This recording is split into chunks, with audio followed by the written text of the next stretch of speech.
Mendengar pemakaman Qin Yichen, Li Yuna menangis. Tuan Cahaya, aku bersalah.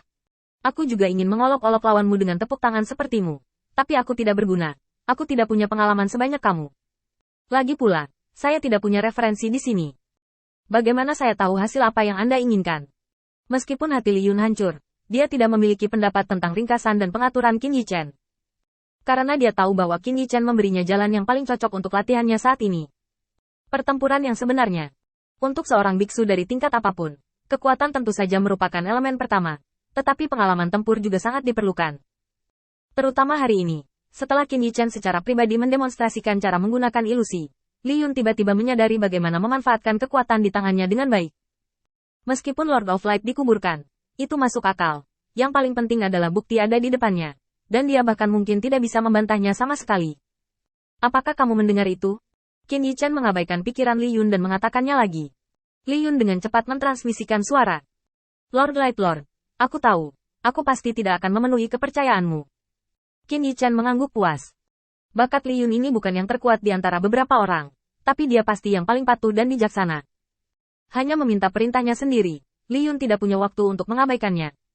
Juga karena ini Qin Yichen cukup puas dengan Li Yun. Kembalilah dan berlatihlah dengan baik. Kamu harus menuliskan semua pertempuran di bidang bintang kali ini. Ketika saatnya tiba, kamu dapat meringkasnya sendiri. Jangan biarkan aku menutupi semuanya untukmu. Mengikuti kata-kata Qin Yichen, Li Yun juga setuju tanpa daya. Bagus. Qin Yichen melambaikan tangannya, dan kemudian terus mengamati asap hitam di bawah. Hanya saja kali ini, Ling jelas tidak berniat mengulangi trik lamanya, bersembunyi di balik asap hitam di bawah, mencari kesempatan berikutnya untuk bergerak. Pertempuran di depannya tiba-tiba menemui jalan buntu, dan tidak ada yang berencana untuk mengambil inisiatif. Sekarang Qin Yichen mengendalikan tubuh Li Yun, dan tidak berniat mengambil inisiatif sama sekali. Bagaimanapun, itu bukan tubuh Anda sendiri, dan ada beberapa batasan dalam berbagai aspek. Qin Yichen juga tidak ingin mengambil risiko, agar tidak memberikan contoh yang salah kepada Li Yun. Sudah terlalu lama bagi Qin Yichen untuk melakukan sesuatu untuk orang-orang di kuil penguasa cahaya, tetapi dia sendiri tidak ingin menjadi contoh yang salah. Qin Yichen terdiam, dan Li Yun berkata dengan cepat. Tuan Cahaya, sungguh aneh dalam asap hitam ini. Mereka tampaknya tidak terpengaruh, tetapi indraku terbatas, dan itu benar-benar tidak mudah untuk ditangani. Pujian Li Yun untuk asap hitam sekarang sebenarnya mencari Qin Yichen untuk menuruni tangga. Bagaimanapun, dia adalah orang yang telah tinggal di posisi penguasa kota. Dia tahu bahwa jika Qin Yichen tidak dapat menemukan cara untuk memecahkan permainan saat ini, semua orang akan malu. Tetapi jika dimenangkan, menggembar-gemborkan lawan ini adalah memberi Lord of Light wajah dari samping. Li Yun menangani detail ini di ujung jarinya. Diam-diam, Qin Yichen meninggalkan cukup ruang untuk manipulasi. Tepat ketika Li Yun dengan sabar menunggu tanggapan Qin Yichen, tiba-tiba, sudut mulut Qin Yichen sedikit terangkat. Li Yun, apa yang kamu katakan sangat bagus. Lawan memang akan lebih kuat di bawah naungan asap hitam, tetapi mereka tidak bisa mengabaikan kekuatan mereka sendiri karena ini. Selain itu, ada satu hal lagi yang saya harap Anda ingat. Di mata yang kuat, tidak ada mundur. Apakah itu lawan atau teman? Jika kamu bertemu seseorang yang lebih kuat darimu dan menyusut kembali, mengapa dia memiliki kekuatan saat ini? Hampir segera setelah suara itu jatuh, retakan yang tak terhitung jumlahnya dan lubang yang hilang muncul di asap hitam di bawah, seolah-olah banyak pasang mata perlahan terbuka di bawah. Ada cahaya redup di setiap lubang, seperti mata yang berangsur-angsur kembali sadar setelah tidur lama. Mata padat ini akhirnya jatuh pada Qin Yichen di langit. Rasa penindasan yang tak dapat dijelaskan melanda, dan pikiran Li Yun menjadi kosong. Tuan Cahaya, apa yang harus kita lakukan? Begitu banyak hal yang tidak diketahui, seolah menatapnya, membuat Li Yun merasa sedikit mati rasa, belum lagi bagaimana menghadapinya. Wajah Qin Yichen acuh tak acuh. Li Yun, izinkan saya mengajari Anda cara mengidentifikasi latihan.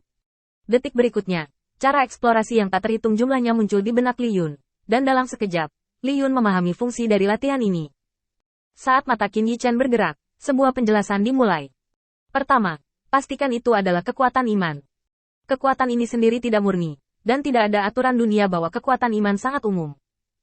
Orang pertama yang melihatnya adalah cahaya dingin kecil di bawah kakinya yang tampak seperti mata, dan garis pandangnya langsung ditarik lebih dekat, seolah-olah itu tepat di depannya. Hanya dengan satu pandangan, Qin Yichen mengintip hal-hal di bawah dalam pikirannya, kecuali bagian yang bersembunyi di asap hitam. Kedua, apa yang baru saja kulihat ini? Apakah itu terlihat seperti pedang? Dan ketika sampai pada bilahnya, bagaimana menurutmu? Li Yun tertegun sejenak, dan tiba-tiba teringat seseorang. Formasi 3000 pedang Zhao Wuling. Qin Yichan tersenyum ringan. Memang, jadi kekuatan ini bisa dipercaya mirip dengan Zhao Wuling, dan metode Zhao Wuling diajarkan oleh saya. Di sini, itu disebut aura. Mengatakan itu, Qin Yichan mengangkat tangannya, dan napas biru muda mengalir dengan tenang. Tapi yang jelas, ini bukan hal yang sama. Satu-satunya yang mirip adalah konsep aplikasinya. Semuanya digunakan sebagai alat khusus. Li Yun sedikit bingung. Tuan Cahaya, pada saat ini, apa gunanya mencari tahu hal-hal ini? Belum lagi momentum yang semakin kuat di bawah. Lawan dalam asap hitam saja sudah cukup membuat orang pusing. Saat ini, apa gunanya mencari tahu cara lawan? Qin Yichan tidak terburu-buru untuk menjelaskan, tetapi tersenyum tulus. Li Yun, apakah kamu ingin lawanmu menjadi pembangkit tenaga listrik biasa yang tak terduga yang bahkan tidak bisa kamu dapatkan informasinya? Atau pembangkit tenaga listrik yang tak tertandingi, tahu? Setelah beberapa saat ragu-ragu, Li Yun membuat pilihan yang sulit. Orang kuat biasa. Qin Yichan tertawa dan tidak setuju dengan pilihan Li Yun. Kalau begitu kamu optimis. Napas Qin Yichan tiba-tiba mandek, dan rasa kagum keluar dengan santai. Gelombang udara yang datang dari bawah mengguncang jubah taonya, dan suara angin berburu terdengar di telinganya. Aku melihat Qin Yichan mengendalikan lengan Li Yun, perlahan membuka tangannya. Sepertinya ada semburan suara gemetar di udara, tajam dan manis, dan sedikit cahaya dingin muncul, yang hampir sama dengan napas di bawah. Orang-orang Li Yun tampak bodoh. Tuan Cahaya, apa ini? Tuan Cahaya. Li Yun memanggil lagi dan lagi, tetapi dia tidak bisa mendapatkan jawaban dari Qin Yichan. Saat kesadarannya hendak mencoba mengendalikan tubuhnya, dia dihentikan oleh rasa sakit yang tajam di saat berikutnya, dan sangkar petir dan petir dengan kuat memenjarakannya. Perubahan mendadak itu membuat Li Yun bingung.